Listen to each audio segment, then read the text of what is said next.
It's great to be in community with everyone today. I just wanted to start with that. As Joanna said, I am Alana. I'm with Faithful Democracy. And again, it's just wonderful to see so many familiar and new faces today. So I wanted to provide a little bit of context about the work that has been done on democracy reform, or on this democracy legislation in the faith community, and give some context to what happened yesterday. So the For the People Act, which many of you have been supporting since it was first introduced way back in January of 2021, is a comprehensive piece of legislation that would help get dark money out of politics, expand access to the polls through same-day voter registration, no excuse absentee voting, and many other provisions, and end partisan gerrymandering. And so that bill was introduced in early 2021. And it passed the House, and it went to the Senate, and it was filibustered in the Senate way back in June of 2021. That bill then became the Freedom to Vote Act, which was a compromise bill with Senator Manchin and some other Democratic senators to make sure that the entire Democratic caucus was supportive of this legislation.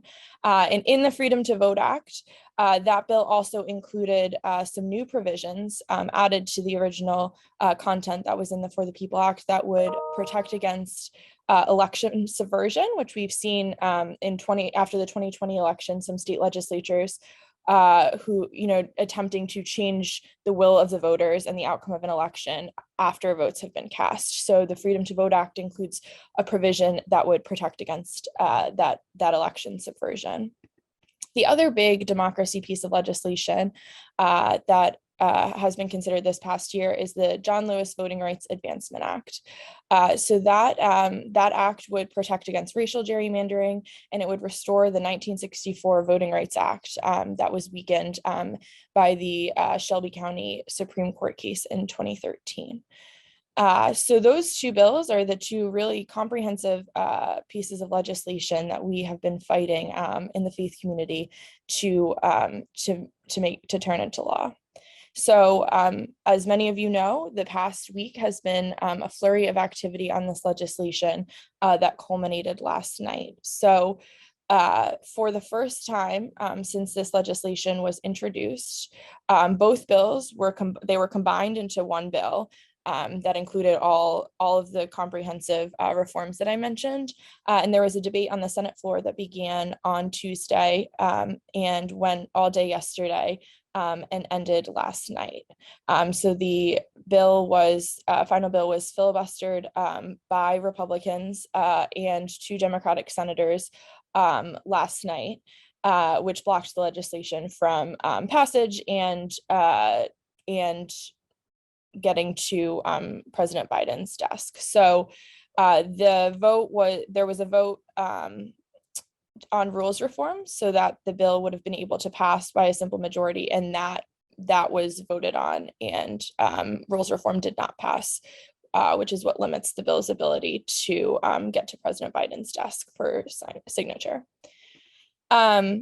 So that is sort of the state of play of what has happened the past week and where these bills lands. But yesterday, as I said, was the first time that there was debate on this legislation on the Senate floor. And the fact that this legislation, there was able to be a conversation where almost every senator got on the floor and was able to speak about the importance of this legislation, where they stand on this legislation, is incredibly important. And it only happened because of the work so many grassroots activists like yourselves did to get us to this point, to get us to the point where senators were on the floor of the Senate speaking specifically about this legislation. And so I really want to commend all of the work that went into getting us to where we got last night.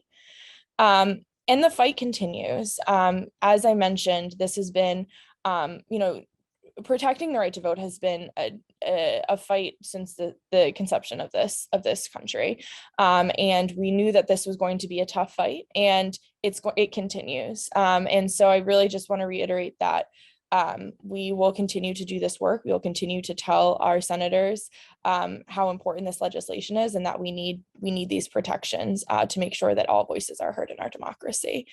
And so I know that Kelsey Herbert will speak later about how we can act today together.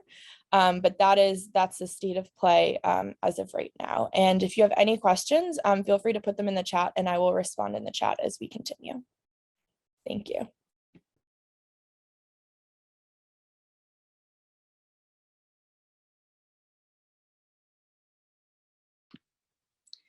Thank you. It takes a minute to unmute myself. Thank you for this important update and providing us with some clarity on what's been happening and also what we can expect in the coming days. Now that we have these developments in mind, I think it's also very important for us to ground ourselves in our faith and center our values. So please help me welcome Christian from Network Lobby, who will be offering an interfaith prayer. The floor is yours, Christian. Thank you so much for the introduction. I am Minister Christian S. Watkins from Network Lobby, working on justice reform and democracy issues. And I want to offer a prayer based off of Psalm 82 and Psalm 33. So if you will, please let us go to God in prayer. Most magnanimous God, creator, redeemer, and sustainer. After last night's Senate devastating failure to approve proposals to reform Senate rules, to pass much needed voting rights legislation by a simple majority vote, we, oh God, need your help. We thank you, O God, for your grace and mercy renewed daily, for the gifts of life and all that it encompasses, both good and bad, struggles and successes, for in and through you, I truly believe all things will be made perfect in the end. But right now, oh God, we need a little help from you. You have taken your place in divine council. In the midst of the man-made gods, we know that you hold judgment.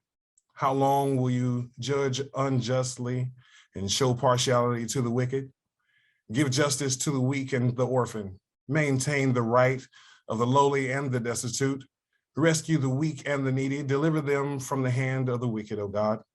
Those in leadership who withhold justice in the land of the living have neither knowledge nor understanding. They walk around in darkness. All the foundations of the earth are shaken. We, O God, are indeed shaken. We are afflicted on every side, but not crushed, perplexed, but not driven to despair, persecuted, but not forsaken, struck down, but not destroyed. While our faithful advocacy has seemingly fallen on deaf ears, we know the work continues, so we will not be deterred or dismayed to the point of disservice to your righteous plan for creation. Oh God, you said in your word that you would never leave us or forsake us. You said in your word that you will hasten your word to perform it. So Lord, change our communal story in this nation, that we might live equitably and abundantly as you have promised, that our elected officials and appointed leaders reflect and live that promise. But until that day comes when Reverend Dr. Martin Luther King's dreams comes to fruition, until that day when these United States undergoes a radical revolution of values and beloved community is achieved, when all God's children can live into your will on earth as it is in heaven, despite the challenges and failures to act for our common good, I pray we continue to rejoice in you, O Lord. Until your justice, your love out loud in public and in private is made known in the land of the living, our soul waits for you, O Lord. You are our help and shield. Our heart is glad in you because we trust in God's holy name. Let your steadfast love, O Lord, be upon us, even as we hope in you. This I pray. Amen.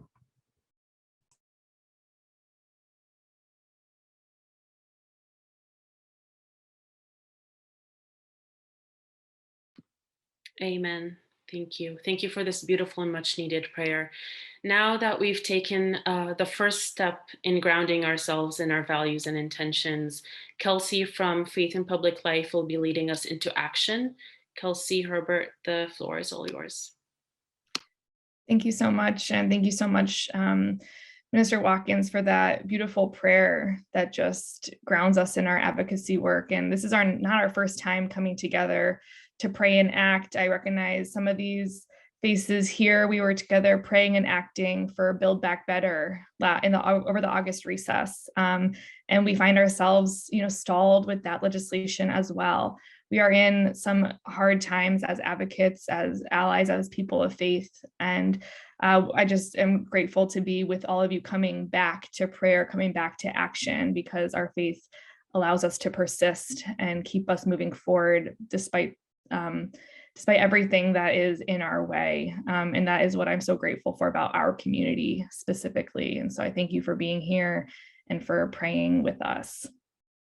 It's not too late to add a prayer to the chat if you'd like to share what's on your mind, what's on your heart, how we can be praying with you, regarding your advocacy work or anything in your life. So as we move forward into action and advocacy, please put your prayer and we will hold those. We know this is a really hard time for so many with health and in so many ways. So know that your prayers are heard and welcomed and received here today. With that, we're going to transition into making calls to our senators. I'm just going to let this slide come up. While the Senate did not pass the Freedom to Vote John R. Lewis Act yesterday, that does not mean it is the end. We will continue to fight, and that is why we are here. So we're going to call our senators today, the day after they failed to come together to protect our right to vote and our democracy, and say that we ask you to persist and move this legislation forward. We're going to do this, maybe you can go to the next slide, through a system that we have. It's called Action Kit. And so we're going to put a link in the chat, and then we're going to walk through how to make this call. Many of you have made calls. I'm sure every person here has made a call before, but we're going to use this system because it's going to link us to a script, and it's going to connect you with your senator. So you'll have their phone number right in front of you. So if we could go to this actual page so we can walk through how to do this. So the link is going to be in the chat. You're going to come to this page and you're going to fill out your information to the right. You're going to put in your first name, your last name, your zip code, your state. That's going to help you, the system, find who your exact senators are. So then you're going to press submit. And here's where you're going to scroll below, and you're going to find the script that we're going to use today and your two senators' phone numbers. So the script is really simple. It says, hello, my name is, and I am a constituent from. As a person of faith, I believe that every vote is sacred and every person's voice deserves an equal say. Right now, the Senate has a moral duty to defend our democracy and ensure all voices are heard at the ballot box. I support the Freedom to Vote John R. Lewis Act to get dark money out of politics, end partisan and racial gerrymandering, and ensure every voter has access to the ballot box. I am disappointed that last night the Senate did not come together to advance the critical legislation, and I urge the senator to do everything in their power to pass the Freedom to Vote John R. Lewis Act into law. Thank you. So that is along the lines something that you can say. You can use whatever words that you want, whatever speaks to the tone that you want to convey. That is for you to decide. This is a base and a guide. We do encourage you to speak from a person of faith if that's how you identify being on this call. So all you'll do, you don't need to click the senators' names. You just type that right directly into your phone, the numbers you see on the screen. So you'll be making 2 calls. And then to just track how many calls that we are making collectively today, you can just write really simply in this box, how did it go? And hopefully you're going to write great. And then you'll press submit. So that's how the system works. So we're going to stay together on the call and make these calls. We have about 8 minutes left to make 2 calls. You should be on the phone no more than 3 minutes with each office. So we're going to press submit and then you're done. So we can go back to the regular PowerPoint. And if you want to share the action that you did on social media, that's great. So there's just we'll keep this next slide up, which is the call script throughout the call. And if you, for some reason, that system does not work for you, if you go to the next slide, and we'll put this number in the chat as well, there's the line for the Capitol switchboard. You can just call that number directly and ask for your senator if the system isn't working for you for whatever reason, or if this just feels better for you today. So we're going to pause and make our calls. The link is in the chat. Click that, fill your information. You'll find your senator's numbers, call it directly on your phone, use the script as a guide, or use it word for word, press submit. That's the task before us. So I hope to see in people's photos that, or their little boxes, that everyone's gonna have a phone up to their face. I'm gonna do it with you. So here is our moment, and we'll come back together in a few minutes when I see most of the phones down. If you have any questions, go ahead and put them in the chat. I can be looking there.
Okay, I see some people still on the phone, and that is okay.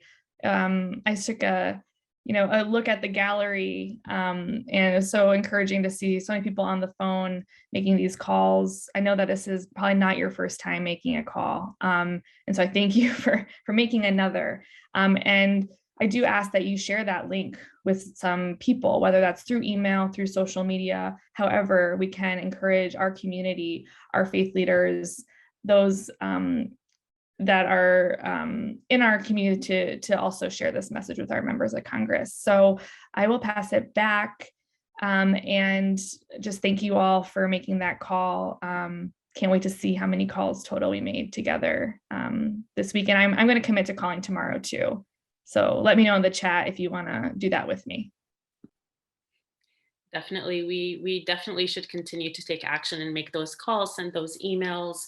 I was able to leave a message and also speak to one of the staffers. So thank you so much, Kelsey, for leading us in this effort. And thank you, Elena, for ensuring that we remain informed and giving us all the critical updates and how we can, to guide us on our escalation efforts and how we can better demand the freedom to vote. And of course, thank you so much, Minister Watkins, for grounding us in your prayer and providing a safe space for us to unite in our values.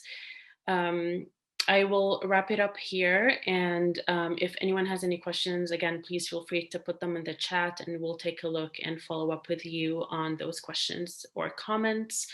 And I would just like to leave us with a reminder that we are not defeated. We will continue to mobilize and organize with that same energy that we've been mobilizing around and push even harder to make our demands for voting rights a reality. The freedom to vote is a demand that the majority of Americans support, and we will continue to remind our senators of this very simple fact and hope that they stand on the right side of history by taking action that centers the interests of their constituents. Thank you all again for inspiring us, for sharing community space with us and leading us into action.